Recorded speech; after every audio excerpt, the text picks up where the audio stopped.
আসসালামু আলাইকুম ওয়া রাহমাতুল্লাহি ওয়া বারাকাতুহু নাহমাদুহু ওয়া নুসাল্লি আলা রাসূলিহিল কারীম আম্মা বা'দ আউযু বিল্লাহি মিনাশ শাইতানির রাজীম বিসমিল্লাহির রহমানির রহিম কুল জাআল হাক্কু ওয়া যাহাকাল বাতিল ইন্নাল বাতিলা কানা যাহুকা সাদাকাল্লাহুল আযীম।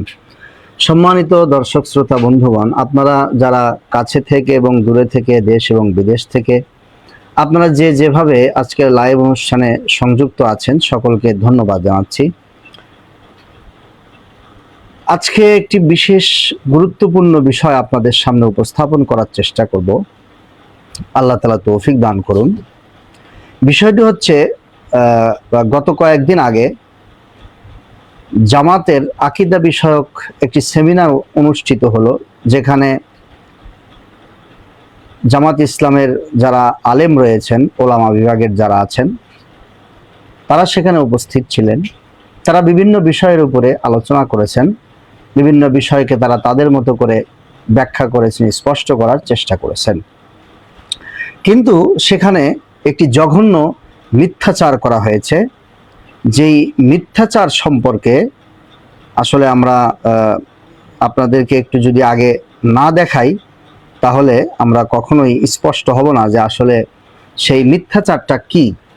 সেখানে শাইখুল হিন্দ হযরত মাওলানা মাহমুদ হাসান দেওবন্দি রাহেমাহুল্লাহ এই জগৎ বিখ্যাত জাহেদ আলেমের বিরুদ্ধে একটি জঘন্য মিথ্যাচার করেছেন। সেখানে মুফতি আহমদ শরীফ নামের একজন ব্যক্তি, তিনি নিজেকে আবার দেওবন্দিও বলেছেন যে আমি আগে দেওবন্দি ছিলাম, এখন জামাত ইসলামে এসেছি। তো তিনি আসলে কি মিথ্যাচার করলেন সেটা আমরা আগে প্রথমে তার কাছ থেকে শুনবো, এরপরে আমরা তার জবাব দেব ইনশাআল্লাহ। আসুন আমরা তার আগে কথাটা শুনি যে আসলে সে কি অভিযোগটা করলো। আমি আপনাদের ভিডিও চালু করছি, আপনারা একটু শুনুন। প্রিয় উপস্থিতি, আল্লাহ নবীকে বলছেন হে নবী আপনি ক্ষমা চান। এই আয়াতের তাফসীরে যে মাওলানা মৌদুদীকে যে উদ্দেশ্যমূলকভাবে যে অপবাদগুলো দেওয়া হয়, এই আয়াতের তাফসীরে মাওলানা মৌদুদী সাহেব কি বলছেন? উনি বলছেন যে হে নবী আপনি আপনার মানবীয় এই নবুয়তের দায়িত্ব পালনকালে আপনার যে মানবীয় ভুল ত্রুটিগুলো হয়েছে, মানবীয় যে দুর্বলতা শব্দ এনেছেন, যে এগুলো হয়েছে, এগুলোতে আপনি ক্ষমা চান। দেখেন, এই যে উনি মানবীয় ত্রুটি বলেছেন, ঠিক এই জায়গায় আমাদের একজন বিখ্যাত আহাবি এই জায়গায় কি শব্দ বলেছেন, যিনি শাইখুল হিন্দ মাহমুদ হাসান দেওবন্দি, উনি ওনার তাফসীরের 3 নম্বর খণ্ড 794 নম্বর পৃষ্ঠা এই তাফসীর করতে যায় বলতেছেন यानी दीन के जिस काम की जिम्मेदारी आप पर ढाली गई, দীনের যে জিম্মাদারি দেওয়া হয়েছে এটার ক্ষেত্রে আপনি ছোটে ছোটে গুনাহ, একদম গুনাহ শব্দ, যে শব্দ মাওলানা মওদুদী কখনোই লেখেন নাই, এটা আমাদের একজন আকাবির দেওবন্দি লিখেছে যে গুনাহ। হ্যাঁ, আবার এখানে লেখছে লাকসিস মানে হলো পদস্খলন, কিন্তু মূল শব্দটা গুনাহ শব্দ লিখেছেন যে আপনি যে গুনাহ হয়েছে এগুলো থেকে আপনি মাফ চান। কিন্তু ওনারা হয়ে গেলেন আকীদা, আমরা আমাদের বাপদাদারা হয়ে গেল আকীদার খিলাফ, আর এই মাসলুম হয়ে গেল তার আকীদা হয়ে গেল এই উম্মতের সবচেয়ে খারাপ আকীদা। এর চাইতে জুলুম আগে উঠে না। আপনারা জানেন আমি একজন উলামায়ে দেওবন্দের। সম্মানিত দর্শক শ্রোতাবৃন্দ, আপনারা শুনলেন যে এই মাওলানা সাহেব, মুফতি আহমদ শরীফ নামক এই মাওলানা সাহেব জগৎ বিখ্যাত আলেমে দ্বীন হযরত মাওলানা মাহমুদুল হাসান শাইখুল হিন্দ হযরত মাওলানা মাহমুদ হাসান দেওবন্দি নব্বরাল্লাহু মারকাদাহু ওয়া জাআলাল জান্নাতা মাসওয়াহু, এই মহান আলেমের বিরুদ্ধে সে কিভাবে জোর গলায় এতগুলি মানুষের সামনে মিথ্যাচার করলো এবং তারা সেটি শুনল।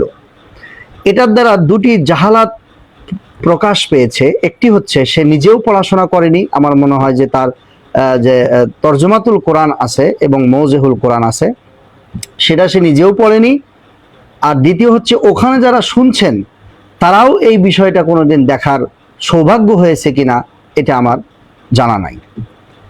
আসলে ওনার যে তাফসিরের কথা উনি বললেন, শাইখুল হিন্দ মাহমুদ হাসান দেওবন্দি রাহেমাহুল্লাহ, ওনার তাফসিরের মূল যে গ্রন্থটি আছে সেটি আমি আপনাদেরকে দেখাচ্ছি। ওনার তাফসির বলতে আসলে উনি কোরআনুল কারীমের একটি তর্জমা লিখেছেন উর্দুতে। তর্জমা লেখার পরে সেখানে তিনি হাসিয়া আকারে আয়াতকে স্পষ্ট করার জন্য টিকা আকারে কিছু আপনার হচ্ছে ফাওয়ায়েদ লিখেছেন, যেগুলোকে মৌজিহুল ফুরকান উনি নাম দিয়েছেন। আর এটা উনি লিখেছেন সূরা বাকারা থেকে সূরা নেসা পর্যন্ত, অর্থাৎ আমরা যদি ধরি তাহলে সূরা বাকারা, সূরা ফাতিহা থেকে যদি আপনি ধরেন আপনার হচ্ছে সূরা ফাতিহা থেকে নিয়ে সূরা নিসা পর্যন্ত এই মৌজিহুল কোরআন নামক ফাওয়ায়েদ বা তাফসির বা হাসিয়া বা টিকা আপনি যেটি বলেন সেটি হযরত মাওলানা মাহমুদুল হাসান দেওবন্দি রাহিমাহুল্লাহ উনি এটা লিখেছেন। এর পরবর্তীতে উনি এই কাজটি অসমাপ্ত রেখেই দুনিয়া থেকে ইন্তেকাল করেন। এরপরে তার শাগরেদ উমদাতুল মুফাসসিরিন হযরত মাওলানা শিব্বির আহমদ উসমানী দেওবন্দি রাহিমাহুল্লাহ উনি সূরা মায়েদা থেকে নিয়ে সূরায়ে নাস পর্যন্ত বাদবাকি আপনার হচ্ছে এই ফাওয়ায়েদ লিখেছেন, যেগুলোকে আমরা ফাওয়ায়েদে উসমানী নামে জানি। অর্থাৎ আপনার পুরো আয়াত লেখা, আয়াতকে স্পষ্ট করার জন্য যতটুকু ব্যাখ্যার দরকার সেটা আসলে মুস্তাকিল কোনো তাফসির না, এটি হাসিয়া বা টিকা এরকম জাতীয় একটি জিনিস যেগুলোকে উর্দুতে ফাওয়ায়েদ বলা হয়েছে। আর এটি ওই তর্জমার সাথে সাথেই আপনার নাম্বার দিয়ে দিয়ে সেগুলোকে লেখা হয়েছে। এখন এটি বাংলাতেও বের হয়েছে, আমি মূলটা আপনাদেরকে দেখাই। এই হচ্ছে কিতাব, মূল কিতাব। এটি হচ্ছে তরজমায়ে শাইখুল হিন্দ এবং এর সাথে মৌজিহুল ফুরকান এবং ফাওয়ায়েদে উসমানী এটি রয়েছে। এটির বাংলাও হয়েছে, যেটির বাংলা হচ্ছে তরজমায়ে শাইখুল হিন্দের আলোকে কোরআন শরীফের বঙ্গানুবাদ ও সংক্ষিপ্ত তাফসিরে উসমানী। এই যে দেখুন, এটার বাংলা হয়েছে, যার নাম হচ্ছে তাফসিরে উসমানী। বাংলাটার নাম দেওয়া হয়েছে তাফসিরে উসমানী। আর এর মূল উর্দুটা হচ্ছে এই যে এটা হচ্ছে মূল উর্দু। তাহলে আমরা জানলাম যে এই কিতাবটা অর্থাৎ এই আপনার কোরআন শরীফের যে অনুবাদ, এই অনুবাদটা করেছেন হযরত মাওলানা মাহমুদ হাসান দেওবন্দি, পুরোটাই অনুবাদ করেছেন। এবং অনুবাদ করার পরে তাফসির আকারে যে কথাগুলি উনি লিখেছেন সেটা লিখেছেন তিনি সূরা ফাতিহা থেকে নিয়ে সূরায়ে নিসা পর্যন্ত। সূরা ফাতিহা থেকে নিয়ে সূরা নিসা পর্যন্ত উনি লিখেছেন, বাদবাকি তাফসির বা ফাওয়ায়েদ উনি লেখেননি। সূরা মায়েদা থেকে নিয়ে সূরায়ে নাস পর্যন্ত লিখেছেন হযরত মাওলানা শিব্বির আহমদ উসমানী রাহিমাহুল্লাহ, তিনি লিখেছেন। তাহলে এই মাওলানা সাহেবের জঘন্য মিথ্যাচার এবং কোন পর্যায়ে দলান্ধতা হলে যেই বিষয়টা উনি লেখেননি সেই বিষয়টা ওনার উপরে চাপিয়ে দেওয়া হয়েছে। খেয়াল করুন, উনি বলেছেন যে শাইখুল হিন্দ মাহমুদ হাসান দেওবন্দি আমাদের আকাবির, উনি এই কথাটা বলেছেন সূরায়ে নসরের সূরায়ে নসরের তাফসিরের মধ্যে। আসলে সূরায়ে নসরের তাফসির উনি করেননি, সূরায়ে নসরের তাফসির পর্যন্ত উনি লেখেননি, উনি লিখেছেন সূরা নিসা পর্যন্ত। তাহলে যেই লোক হযরত মাওলানা শাইখুল হিন্দ মাওলানা মাহমুদ হাসান দেওবন্দি, উনি তো সূরায়ে নসরের তাফসির লেখেননি, উনি লিখেছেন সূরায়ে নিসা পর্যন্ত। তাহলে যেই মানুষটা সূরায়ে নিসা পর্যন্ত তাফসির লেখার পরে কাজ অসমাপ্ত রেখে মারা গেলেন, তাহলে উনি কিভাবে সূরা নসরের তাফসির লিখলেন? এই বিষয়টা স্পষ্টভাবে উনি জীবনেও কি জবাব দিতে পারবেন? আসলে জবাব দিতে পারবেন না। উনি এটা সম্পূর্ণভাবে শাইখুল হিন্দ তার নামে একটি মিথ্যাচার করেছেন, যেটি জঘন্য মিথ্যাচার, এবং এর উপরে আর কোনো মিথ্যাচার হতে পারে বলে আমার মনে হয় না। যেই সূরার তাফসির উনি লেখেননি সেই সূরার তাফসিরের ব্যাপারেই ওনাকে দোষারোপ করা হচ্ছে। নাউজুবিল্লাহি মিন যালিক। আমি চ্যালেঞ্জ করে বলতে পারবো, দেখুন এখানে যেই বিষয়টা উল্লেখ করা আছে যে মৌজিহুল ফুরকান যেটা লিখেছেন মাহমুদ হাসান দেওবন্দি সূরায়ে বাকারা থেকে নিয়ে সূরায়ে নিসা পর্যন্ত, যার মূল উর্দু হচ্ছে ফাওয়ায়েদ মৌজিহুল ফুরকান সূরাতুল বাকারা ওয়া সূরাতুন নিসা আজ হযরত শাইখুল হিন্দ রাহিমাহুল্লাহ। অর্থাৎ সূরায়ে বাকারা এবং সূরায়ে নিসা এটা শাইখুল হিন্দ রাহিমাহুল্লাহ তাফসির আকারে লিখেছেন, ওয়া বাকিয়া ফাওয়ায়েদ। আর এরপরে যা তাফসির আকারে লেখা হয়েছে সূরায়ে মায়েদা থেকে নিয়ে আজ উমদাতুল মুফাসসিরিন হযরত মাওলানা শিব্বির আহমদ উসমানী দেওবন্দি রাহিমাহুল্লাহ, সেটা লেখা হয়েছে শিব্বির আহমদ দেওবন্দির পক্ষ থেকে।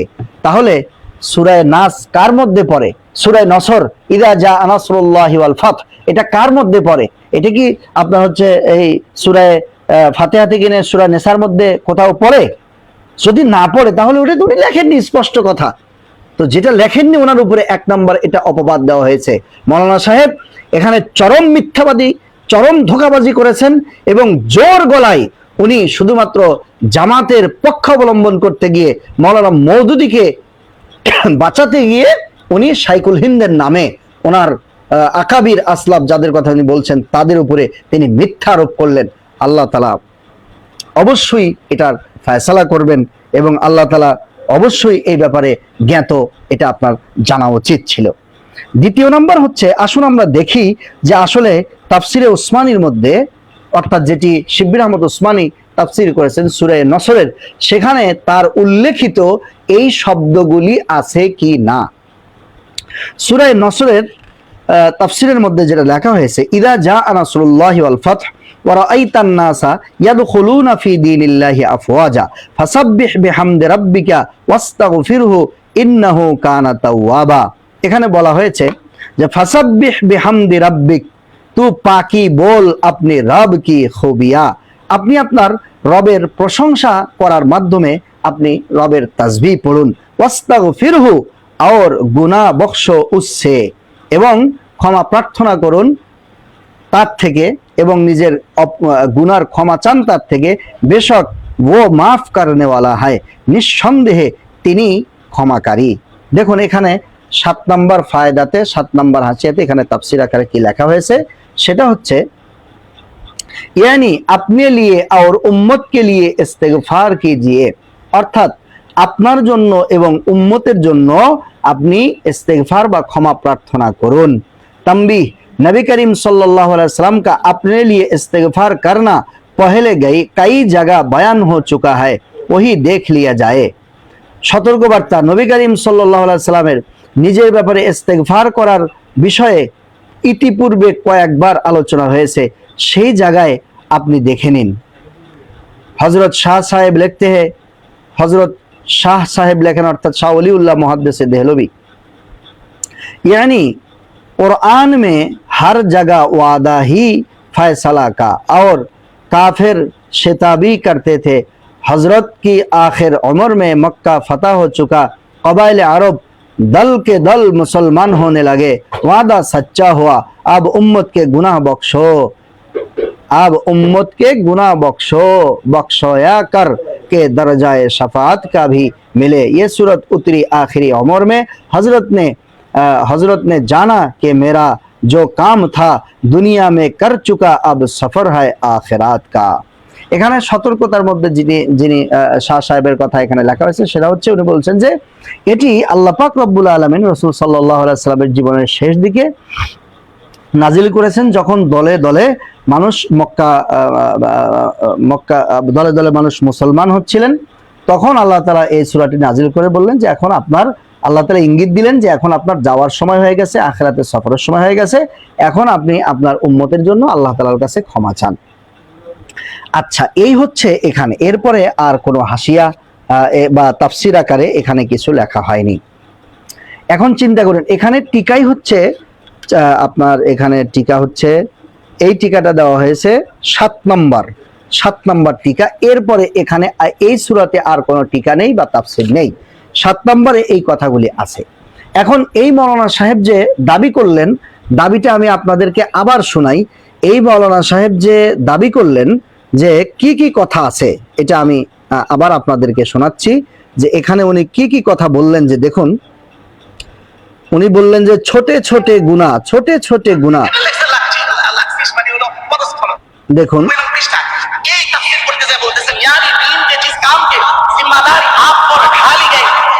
उन्हीं बोलें दीन की जिम्मेदारी की जो कामों की जिम्मेदारी जो आप पर ढाली गई, एखाने दीन की जिम्मेदारी दीन की कामों की जिम्मेदारी जो आप पर ढाली गई, এই ইবারতটাই এখানে নাই।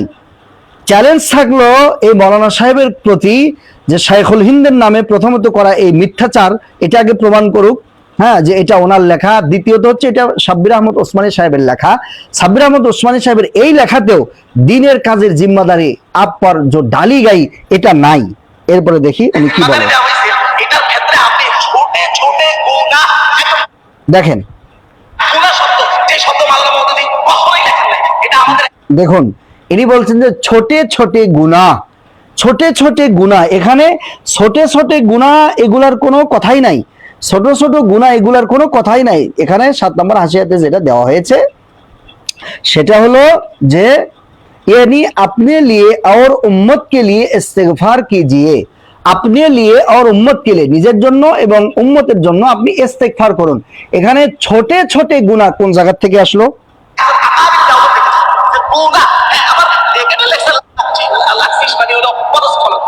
এখানে বলছেন যে গুনাহ শব্দ লিখেছেন, এরপর আবার ব্র্যাকেটে লাক্সিস শব্দ লিখেছেন। এটা সম্পূর্ণ মিথ্যা কথা। এখানে গুনার কথাই নাই, ব্র্যাকেট তো দূরের কথা। মূল শব্দটা গুনাহ শব্দ লিখেছেন। নাউজুবিল্লাহ। গুনাহ হইছে এখন থেকে আপনি মাফসান, কিন্তু ওনারা হয়ে গেলেন আকীদা, আমরা আমাদের বাপদাদারা হয়ে গেল আকীদা কিলা, আর এই মাসলুম হয়ে গেল আকীদা হয়ে গেল এই হুকুমতের সবচেয়ে খারাপ আকীদা। এর চাইতে জুলুম আকিও। নাউজুবিল্লাহি মিন যালিক। দেখুন এখানে চরম মিথ্যাচার হয়েছে, চরম ধোঁকাবাজি হয়েছে। এটা যে ধোঁকাবাজি হয়েছে এটার মধ্যে কোনো সন্দেহ নাই। এজন্য আমি আপনাদেরকে অনুবাদ দেখালাম না। অনুবাদ আমার কাছে আছে, এছাড়াও আরো অনুবাদ আছে, তাফসিরে ওসমানী আরো অনুবাদ আছে, কিন্তু আমি আপনাদেরকে অনুবাদ দেখালাম না, সরাসরি মূল গ্রন্থ এবং মূল হাসিয়া আপনাদেরকে দেখালাম। এই মৌলানা সাহেব সহ জামাতে ইসলামের পক্ষ অবলম্বন করে যারা এটিকে সমর্থন করেছেন, মৌলানা মওদুদীর পক্ষ অবলম্বন করে যারা এটাকে, তার এই বক্তব্যকে সমর্থন করেছেন, তাদের প্রতি চ্যালেঞ্জ থাকলো যে এই ধরনের কোনো বক্তব্য শাইখুল হিন্দ দিয়েছেন তার যেন তারা কোনো প্রমাণ পেশ করে। এবং আমি চ্যালেঞ্জ করছি যে তাফসিরে ওসমানীর মধ্যে, সূরা নসরের তাফসিরের মধ্যে এই ধরনের কোনো কথা নাই যা তিনি ভিডিওর মধ্যে আমরা শুনতে পারলাম যা তিনি বলেছেন। যদি তারা এই চ্যালেঞ্জকে গ্রহণ না করে তাহলে আমরা স্পষ্টতই এটা তো বুঝতে পারলাম যে এটা একটি ধোঁকাবাজি, মিথ্যাবাদী। যদি তারা এই ব্যাপারে চ্যালেঞ্জ করার, যদি তারা নিজেরা দেখে যদি মনে করে যে আমাদের এটা ভুল হয়েছে, চ্যালেঞ্জ তো তারা জীবনেও গ্রহণ করবে, এটা একটা মিথ্যা কথা। যদি তাহারা এই বিষয়টা দেখে, যে আমার মনে হয় তারা এআই বা চ্যাট জিবি ইত্যাদি সহযোগিতা নিতে পারেন, সহযোগিতা, সমস্যা নেই, কিন্তু আপনারা পৃষ্ঠাটা দেখুন, দেখে আপনারা অবশ্যই জাতির সামনে আপনারা ক্ষমা প্রার্থনা করুন, জাতির সামনে আপনারা বলুন যে আমরা চরম মিথ্যাচার করেছি, এজন্য আমরা ক্ষমা চাই। আর যদি আপনারা জাতির সামনে মিথ্যাচার করেছেন এটার জন্য যদি স্বীকার না করেন এবং এটার জন্য যদি ক্ষমা না চান, তাহলে শাইখুল হিন্দের সামনে, শিব্বির আহমদ ওসমানীর সামনে মিথ্যাচার করার জন্য কিয়ামতের ময়দানে আল্লাহর সামনে দাঁড়ানোর জন্য আপনারা অপেক্ষা করুন। এজন্য প্রিয় ভাই সব, আপনারা কারো জোর গলার কথা শুনেই তাদের প্রতি প্রভাবিত হবেন না। অবশ্যই আপনারা দলিল এবং প্রমাণের ভিত্তিতে আপনারা যাচাই বাছাই করবেন। আমি বলবো যে আমরা বিভক্তি চাই না, আমরা চাই মুসলিম উম্মাহ এক থাকুক, কিন্তু সেই ঐক্যটাও সহি আকীদার ভিত্তিতে, আমলের ভিত্তিতে হলে সেটা টেকসই হবে। আমরা দূরত্ব বাড়াতে চাই না, কিন্তু প্রমাণিত এবং স্পষ্ট বিষয়গুলিকে অবশ্যই আমাদের স্বীকার করতে হবে। এই উদার্থ আহ্বান জানিয়ে আজকের মতো লাইভ অনুষ্ঠানটি শেষ করছি। যারা এতক্ষণ সাথে ছিলেন সকলকে ধন্যবাদ জানাচ্ছি, মহান আল্লাহ তাআলার শুকরিয়া আদায় করছি। জাযাকুমুল্লাহ খায়ের। আসসালামু আলাইকুম ওয়া রাহমাতুল্লাহি ওয়া বারাকাতুহু।